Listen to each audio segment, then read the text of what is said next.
আবারও চলে এলাম একটা নতুন রেসিপি নিয়ে।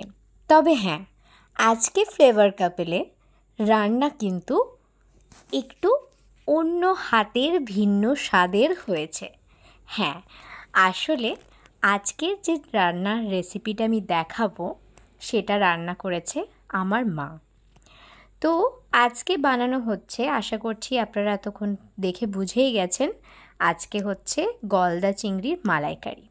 তেল গরম হয়ে গেছে, গরম হয়ে যাওয়ার পর ফোড়ন, গোটা গরম মশলা, শুকনো লঙ্কা দিয়ে দেওয়া হয়েছে, তেজপাতাও দেওয়া হয়েছে, যেমন সমস্ত রান্নাতেই মোটামুটি দেওয়া হয়।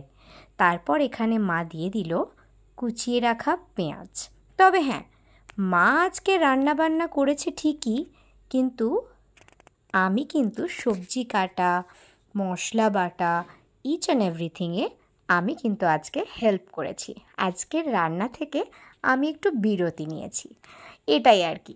তো যাই হোক, গল্প করতে করতে এখানে কিন্তু অলরেডি মশলা কষানোও হয়ে গেল।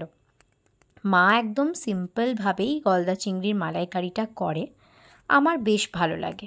তবে এই ভিডিওটা কিন্তু আমার জন্মদিনের দিনের।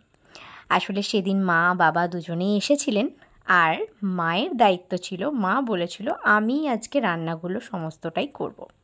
তাই আজকের ফ্লেভার কাপেলে কিন্তু আমার হেসেলে মা আজ কিন্তু খুন্তি নিয়েছে এবং মা সমস্ত রান্নাটাই করেছে।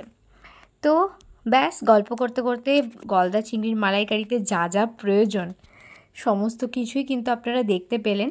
সমস্ত কিছু পরিমাণ অনুযায়ী দিয়ে ব্যাস, একদম সিম্পল, খুবই ইজি রেসিপি, আর টেস্টটা ছিল অসাধারণ।